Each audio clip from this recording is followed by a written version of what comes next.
السلام علیکم ورحمۃ اللہ وبرکاتہ۔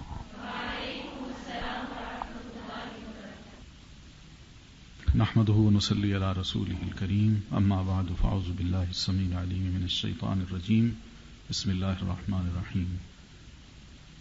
قرآن مجید کو اگر ہم پڑھیں تو اس سے پتہ چلتا ہے کہ حضرت ابراہیم علیہ السلام 3 بار فلسطین یا عراق سے ٹریول کر کے مکہ آئے ہیں۔ پہلی بار وہ ہے جب کہ وہ حضرت ہاجرہ اور حضرت اسماعیل ان دونوں کو چھوڑنے کے لیے مکہ آئے اور چھوڑ کے چلے گئے، اور یہ وہ موقع ہے جس کے بارے میں اللہ نے ان کی دعا کوٹ کی ہے کہ ربنا انی اسکنت من ذریتی بواد غیر ذی زرع عند بیتک المحرم، کہ اے ہمارے مولا، میں نے اپنی اولاد کو تیرے شہر میں جو بالکل سنسان ہے، اجاڑ ہے، جہاں کوئی بھی پتا نہیں اگتا، وہاں چھوڑ دیا ہے، جس کے پاس یعنی تیرے گھر کے پاس جو بیت اللہ ہے۔ حضرت ہاجرہ اسماعیل کے ساتھ وہاں رہی ہیں کچھ عرصہ، پھر کچھ عرصے کے بعد حضرت ابراہیم علیہ السلام پھر تشریف لاتے ہیں، اور آ کے جب ملتے ہیں تو دیکھتے ہیں کہ وہی بچہ جو معصوم سا تھا اب چلتا پھرتا ہے، دوڑتا ہے، سمجھدار ہو گیا ہے۔ تو وہاں رہے، 1-2 روز کے اندر ہی خواب دیکھا اور بیٹے سے کہا انی ارا فی المنام انی اذبحک فانظر ماذا تری، کہ بیٹا میں نے خواب دیکھا ہے کہ میں تمہیں ذبح کر رہا ہوں، تمہاری کیا رائے ہے؟ تو بچے نے یہ جواب دیا کہ یا ابت افعل ما تؤمر، ابا جان جو اللہ نے آپ کو حکم دیا ہے اس کو کر ڈالیے، ستجدنی انشاء اللہ من الصابرین، آپ مجھے انشاءاللہ صبر کرنے والوں میں سے پائیں گے۔ یہ دوسرا موقع ہے۔ پھر تیسرا موقع وہ ہے جو درمیان میں سے ایک اور موقع بھی ہے جو حدیث میں آتا ہے۔ وہ موقع یہ ہے کہ حضرت ابراہیم علیہ السلام مکہ تشریف لائے تو پوچھتے پاچھتے یہ اس گھر میں گئے جہاں اسماعیل رہتے تھے۔ تو وہاں جا کے جب دروازہ ناک کیا تو خاتون خانہ جو تھی انہوں نے حضرت ابراہیم علیہ السلام کو ویلکم کیا، بٹھایا، پوچھا کہ اسماعیل یہاں رہتا ہے؟ ان کا ہاں۔ کہاں گیا؟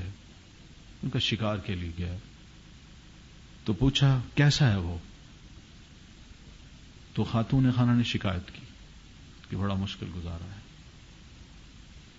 بہت مشکل ہو رہی ہے۔ اتنے لفظ کہنے تھے کہ ابراہیم علیہ السلام نے بچی سے کہا اچھا بیٹا میں چلتا ہوں، اسماعیل آئے تو انہیں یہی کہنا کہ تمہارے بابا آئے تھے ابراہیم، اور وہ یہ کہہ گئے ہیں کہ اپنے گھر کی چوکھٹ کو بدل دے۔ یہ تیسرا موقع ہے جو حدیث میں آتا ہے۔ پھر چوتھا موقع یہ ہے کہ حضرت ابراہیم علیہ السلام پھر آتے ہیں اور اپنی اسی بیٹے کے ساتھ وَإِذْ يَرْفَعُ إِبْرَاهِيمُ الْقَوَاعِدَ مِنَ الْبَيْتِ وَإِسْمَاعِيلُ، کہ ابراہیم اور اسماعیل ان دونوں نے مل کے بیت اللہ جو تھا اس کی بنیادیں کھڑی کی اور گھر بنایا۔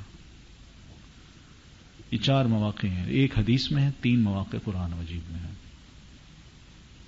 لیکن ان تمام تینوں مواقع میں آپ یہ دیکھیں، پہلی بات جو قابل غور ہے کہ ابراہیم نے اپنے بچے پر کتنا وقت لگایا ہے،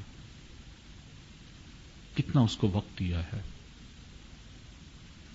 معصوم سا تھا، ماں کی گود میں تھا، باپ کو پہچانتا نہیں تھا، اس عالم میں ان کو مکہ میں چھوڑ کے چلے گئے۔ لیکن باپ کا جو خون ہے وہ بچے میں اپنا اثر رکھتا ہے۔ یہ اثر اپنی جگہ جب تک ماں کی صحیح تربیت نہ ہو۔ یہ ماں ہی تھی جس نے اپنے بچے کی اس انداز سے تربیت کی کہ وہ بچہ جب بڑا ہوا ہے تو یہی والد جب آتا ہے اور اپنا خواب بیان کرتا ہے بیٹے کو، بچے کا جواب دیکھیے کیا ہے۔ پہلا انداز تو یہ ہے کہ یا بنیا، میرے بیٹے، انی ارا فی المنام، میں نے خواب دیکھا ہے کہ انی اذبحک، میں تمہیں ذبح کر رہا ہوں، فانظر ماذا تری، تمہاری کیا رائے ہے؟ قابل غور بات یہ ہے کہ اتنے عرصے کے بعد والد ملتا ہے، بچے کے اندر پتہ نہیں کیا کیا حسرتیں ہوں گی کہ میں اپنے والد کو ملوں گا، کوئی لاٹ کروں گا، کچھ باتیں کروں گا.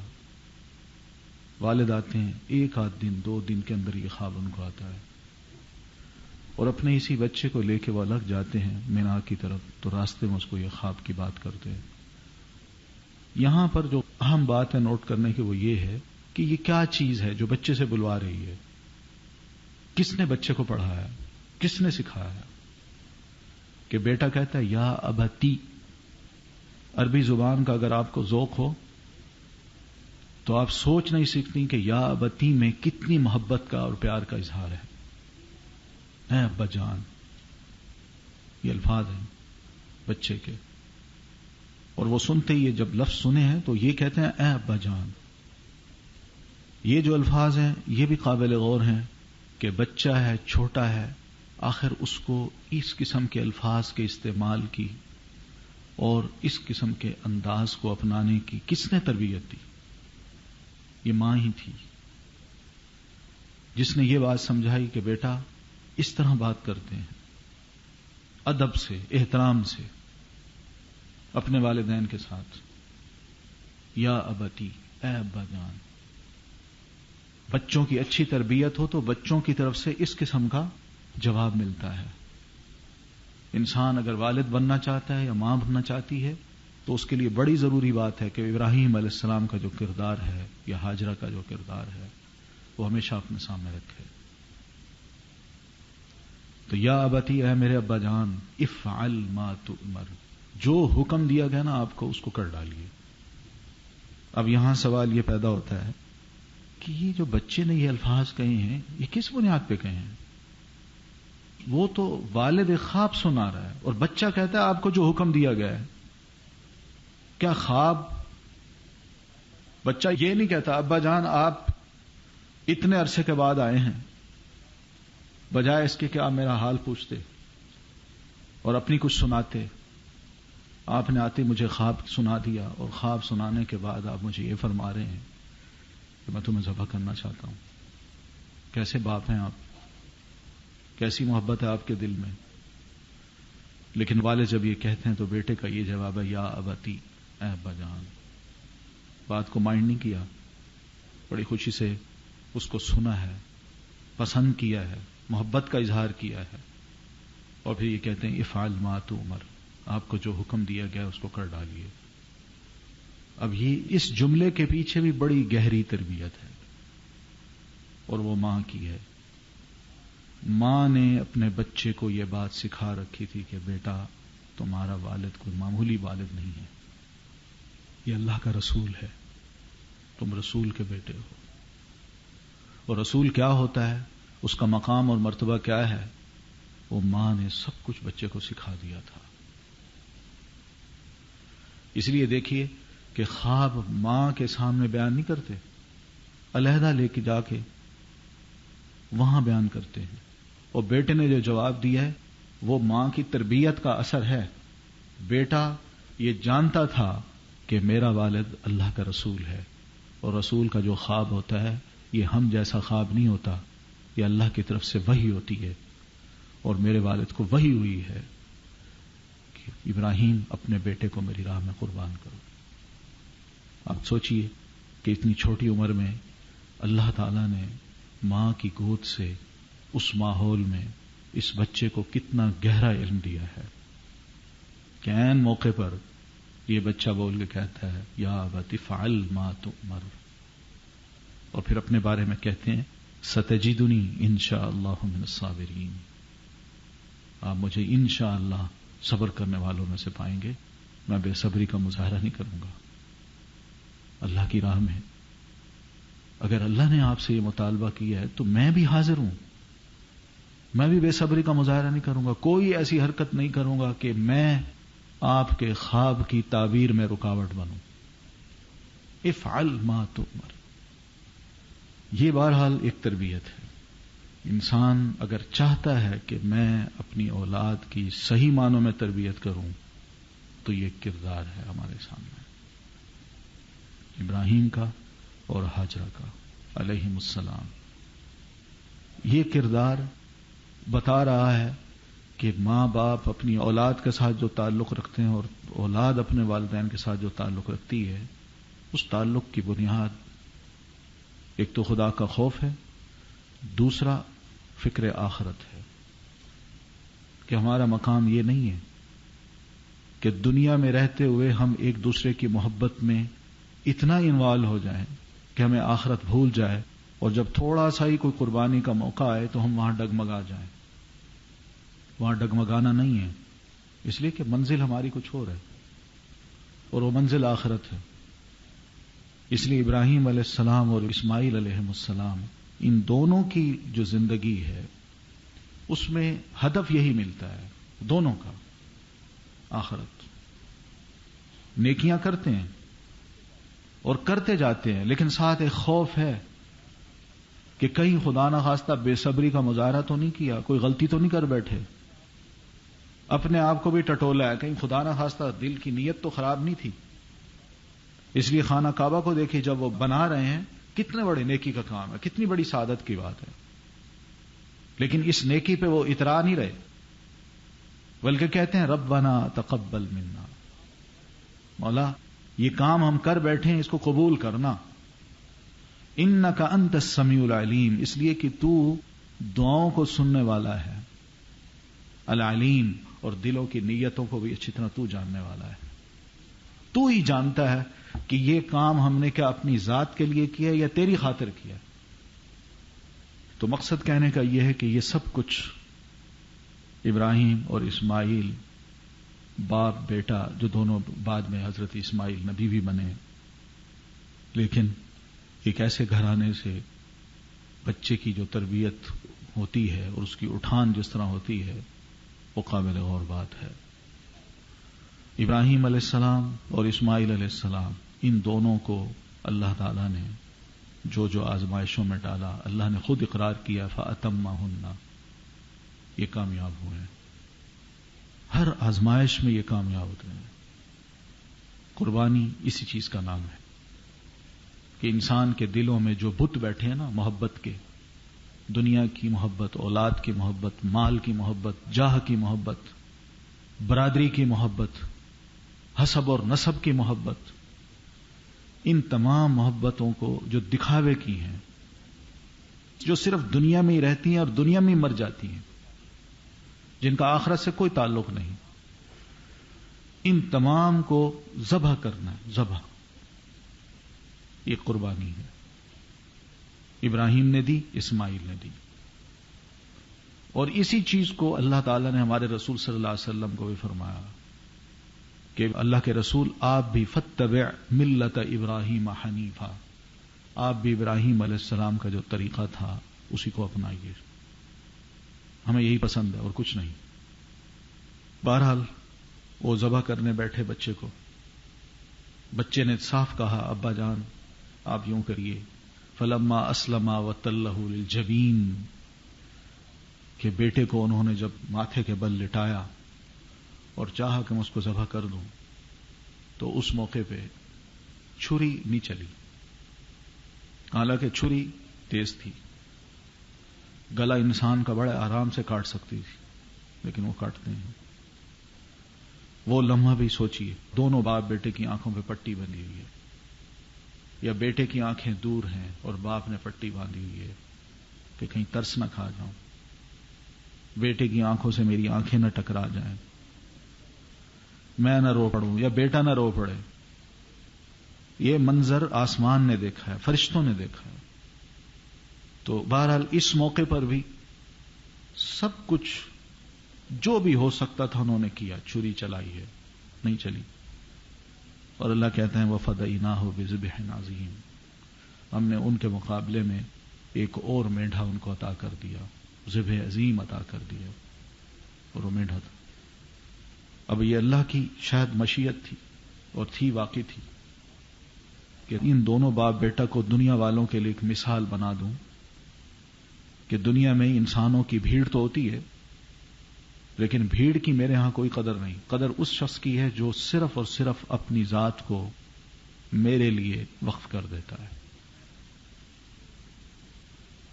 بس اس لیے قرآن مجید میں ابراہیم علیہ السلام کے بارے میں کہا ان ابراہیم کان امتن، ابراہیم علیہ السلام کی اپنی ذات ایک امت تھی، امت کے برابر۔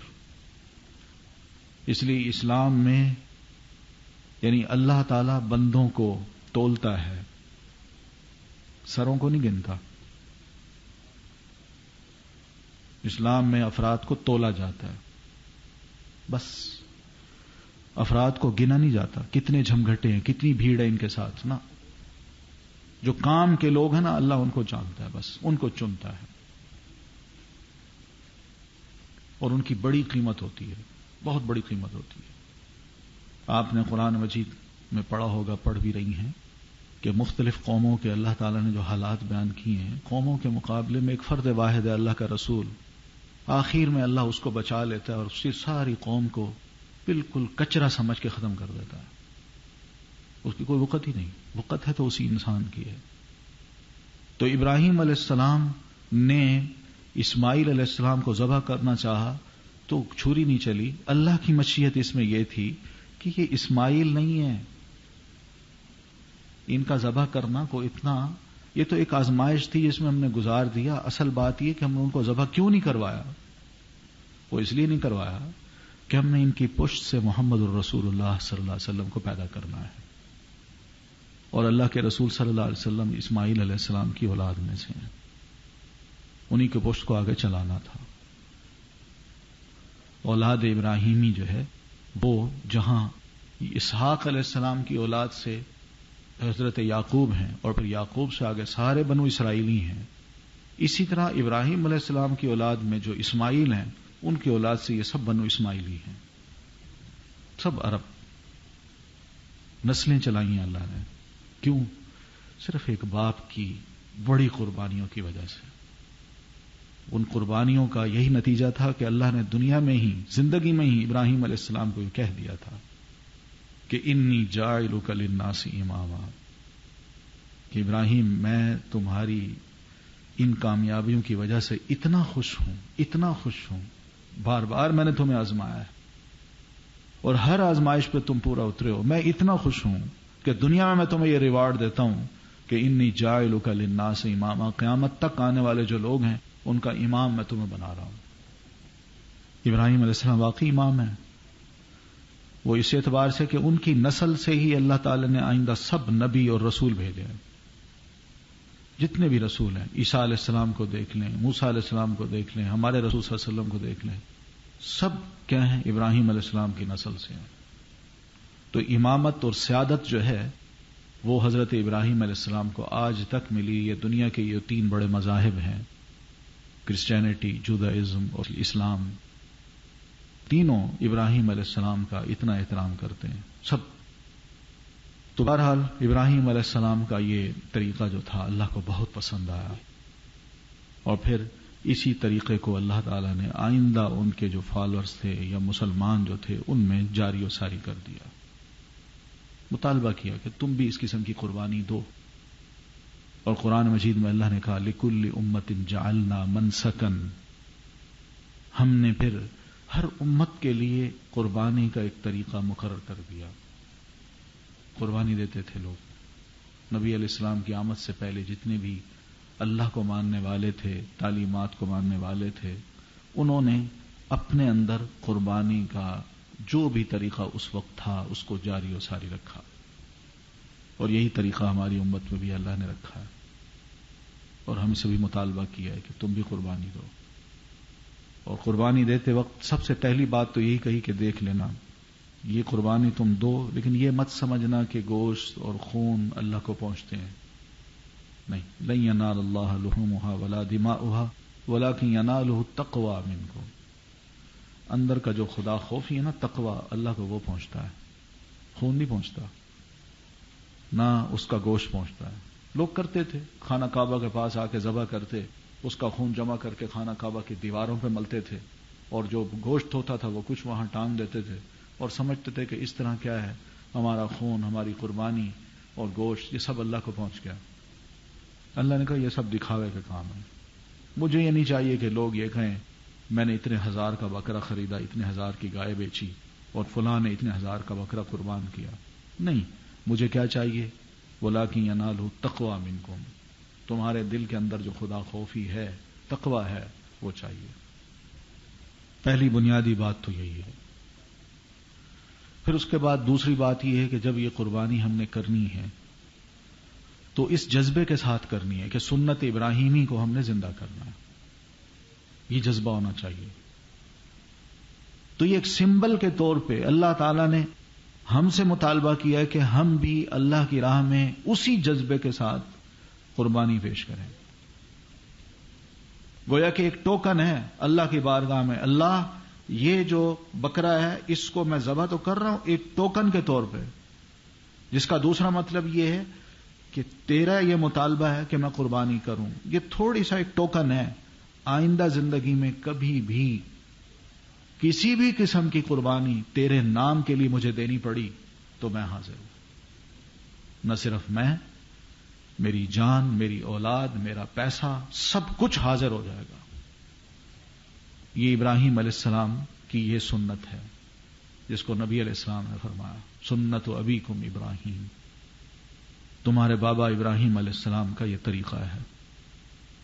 اس طریقے پہ جو جذبہ شوق ہم مسلمانوں میں پیدا ہوتا ہے، اللہ کا بڑا فضل و کرم ہے کہ اس کے بڑے بہتر نتائج ہیں. سب سے پہلے تو میں یہ بات کہوں گا کہ ہمارے ہاں شاید ان دنوں میں کوئی آرٹیکلز چھپیں بھی صحیح اور آئیں گے بھی صحیح، کوئی کتابچے بھی آپ کے ہاتھوں میں آئیں گے کہ جی گوشت کا بڑا ضیاع ہے، مسلمان بڑی زیادتی کرتے ہیں. مسلمانوں کو چاہیے کہ بجائے بکرے کاٹنے کے پیسے جو ہے نا وہ غریبوں کے ہاتھوں میں دے دیں. یہ اس قسم کی باتیں کرتے ہیں، لوگ قائل ہو جاتے ہیں ہاں یہ بات صحیح ہے، قربانی کی کیا ضرورت ہے. پہلی بات یہ ہے کہ یہ بات یاد رکھیے، قربانی کرنا ہی ضروری ہے، پیسے دینا ضروری نہیں ہے. حدیث میں آتا ہے نبی علیہ الصلوۃ والتسلیم نے غریبوں کی مدد کے لیے مسلمانوں سے یہ کہا تھا کہ تم ان کو قربانی کا جانور دے دو. آپ چاہتے تو پیسے بھی دلوا سکتے تھے، لیکن وہ عید کا دن تھا تو آپ نے فرمایا تھا کہ تم ان کو قربانی کا جانور دو یا قربانی کر کے اس کا گوشت پہنچا دو.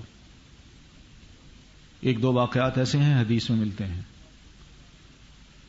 پھر اس کے بعد دوسری بات یہ ہے کہ جب یہ قربانی کی جاتی ہے تو ہمارے ہاں کتنے لوگ ہیں، کتنی پرسنٹیج ہے پبلک کی جو روزانہ گوشت کھاتی ہے اور جو سال سال بھر گوشت نہیں کھا پاتی؟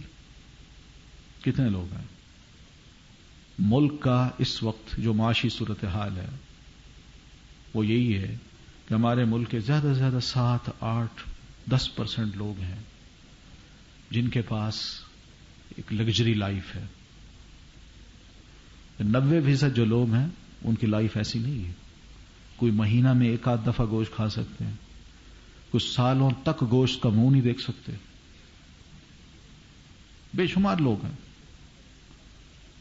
یہ بڑی بڑی کوٹھیوں میں رہنے والے یہ کیا جانیں، وہ اتنا فلسفی تو پیش کر سکتے ہیں کہ جی گوشت کا ضیاع ہے، لیکن ان کو کیا پتا کہ غربت یا اس ملک میں رہنے والے جو لوگ ہیں ان کے ساتھ ہم لوگ کیا کیا زیادتیاں کر رہے ہیں. پیسے کی صحیح منصفانہ تقسیم نہیں، اور بھی بہت سی چیزیں جن کی انصاف کے ساتھ تقسیم نہیں ہے ہمارے ہاں. اب رہی صحیح یہ جو باقی دین کی باتیں ہیں، ان کے بارے میں اس قدر فلسفیانہ باتیں کر کے لوگوں کو کہا جائے کہ یہ گوشت کا ضیاع ہے، یہ تو غریب سے دشمنی ہے. کیا یہ گوشت غریب کے ہاں جائے، سال میں جس کے پاس جو ہمت ہی نہیں پڑتی جس کو کھانے کی، اس کے ہاں یہ چلا جائے، وہ کھا نہیں سکے گا، اس کے بچے نہیں کھائیں گے، لوگ سکھا کے اس کو سٹور نہیں کر لیں گے، آئندہ 2-2, 3-3 ماہ تک نہیں کھاتے رہیں گے. کیا ان کی ایک مالی خدمت نہیں ہے؟ کتنے لوگ ہیں؟ اس کے مقابلے میں ہم نے کبھی سوچا کہ ہم چھوٹی سی دعوت پہ 5 اسٹار ہوٹل پہ لوگوں کو بلوا لیتے ہیں اور وہاں ان کو گوشت پتہ نہیں کیا کیا مینیو ہوتا ہے کھلاتے ہیں جو بالکل بے مقصد ہے، صرف اپنی ناموری، اپنے دوستی کا ایک حلقہ بنانا. وہاں گوشت کا ضیاع نہیں ہوتا. اور پھر کھاتا کون ہے؟ کیا غریبوں کو ہم بلاتے ہیں؟ ان لوگوں کو بلاتے ہیں جو ہماری ہی سٹیٹس کے لوگ ہوں. انہیں کو ہم کہتے ہیں کہ آئیے. تو غریب تو بیچارہ ہر صورت میں مارا جاتا ہے نا. تو معاشرے میں یہ لوگ ہیں، بے شمار لوگ ہیں، بے شمار خاندان ہیں. گوشت ان کے ہاں پہنچے وہ کھائے گا. پھر اس کے بعد دوسرا اس کا فائدہ یہ بھی ہے کہ جب یہ ذبح ہوتا ہے تو کتنے قصاب ہیں جو بڑی مشکل سے اپنا گزارا کرتے ہیں، ان کو ان دنوں روزگار مل جاتا ہے. وہ بھی ذبح کرتے ہیں روزانہ 3، 4، 8 بکریاں ذبح کر کے کچھ پیسہ بنا لیتے ہیں. ان کا بھی 2، 4 مہینے کا اچھا گزارا ہو جاتا ہے. کتنے ہزاروں لاکھوں ہوتے ہیں لوگ جو شہر بھر میں پھیل جاتے ہیں اور اس طرح کچھ پیسے جمع کرتے ہیں، اپنے بچوں کا اپنا پیٹ پالتے ہیں. پھر اس کے بعد یہ بھی ہے کہ اسی گوشت کے ذریعے سے، مثلا بکری کی اپنی کھال ہے، یہ بزنس کون کرتا ہے؟ غریب آدمی کرتا ہے. کھال لیتا ہے، آگے بیچتا ہے، اس کو ایک کھال میں 15 روپے، 20 روپے، 50 روپے وہ بچ جاتے ہیں. 3 دن کا یہ بزنس وہ کرتا ہے. لوور کلاس جو ہے اس کو اچھا خاصا پیسہ مل جاتا ہے اس سے. پھر اس کے بعد یہ کھال فیکٹری میں جاتی ہے، وہاں کتنے مزدور ہوتے ہیں، ہزاروں کی تعداد میں مزدور ہیں. ان مزدوروں کو روزگار ملتا ہے. ویسے دیکھ کوئی بے فائدہ چیز نہیں ہے یہ کہ اس کو صرف اتنے جملے میں کہہ دینا جی گوشت کو بڑا ضیاع ہے. اس کے بڑے فائدے ہیں. اس لیے قرآن مجید میں اللہ نے کہا کہ منافع للناس کے الفاظ بھی آتے ہیں کہ لوگوں کے بڑے فائدے ہیں اس میں. اگر ان کو گنے تو معلوم نہیں کیا کچھ نظر آئے آگے.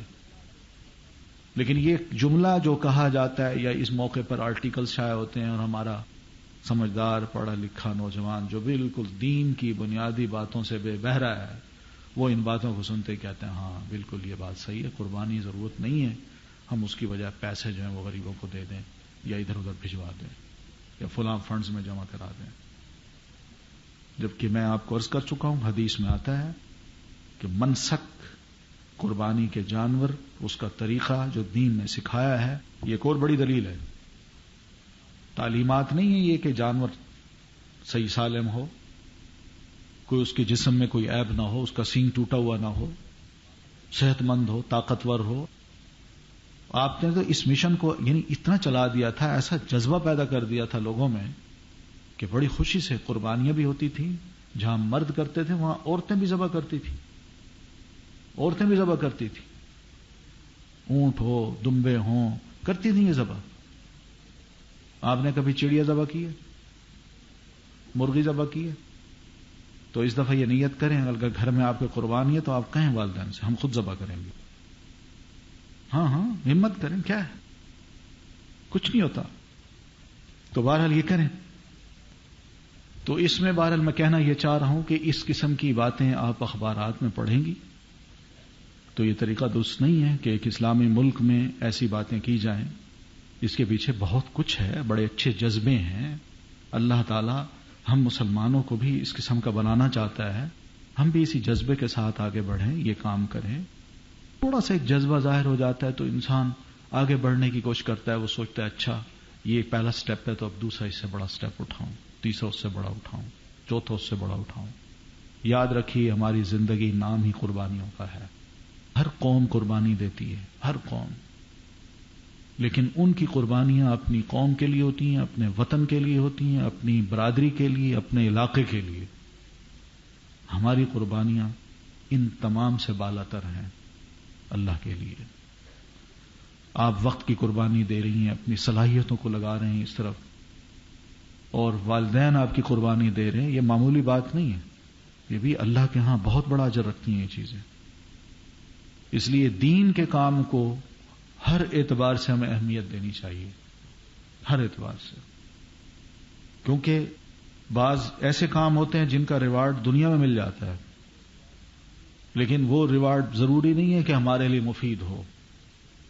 لیکن آخرت کا جو ریوارڈ ہے وہ واقعی اس نیت سے ملتا ہے کہ جبکہ آدمی یہ ہر وقت قربانی کا جذبہ اپنے اندر رکھے. آپ نے پڑھا ہے پہلے پارے میں کہ اہل ایمان متقی وہ لوگ ہیں یؤمنون بالغیب ویقیمون الصلاۃ ومما رزقناہم ینفقون، کہ جو کچھ ہم نے ان کو رزق دیا ہے اس کو بھی وہ اللہ کی راہ میں خرچ کرتے ہیں. یہ رزق کیا ہے؟ رزق کا مطلب صرف پیسہ نہیں ہے. رزق کا مطلب آپ کی جو صلاحیت ہے، آپ کے پاس جو صلاحیت ہے اس کو بھی اللہ کی راہ میں خرچ کیجیے، لگائیے. یہ مطالبہ ہے دین کا، شروع میں ہی مطالبہ ہے. باصلاحیت لوگ آگے آنے چاہیے. اسلام کو ضرورت ہے باصلاحیت لوگوں کی، انٹلیکچوئلز کی. وہ آئیں گے، کام کریں گے تو یہ دین پھیلے گا، دوسروں کی سمجھ میں آئے گا.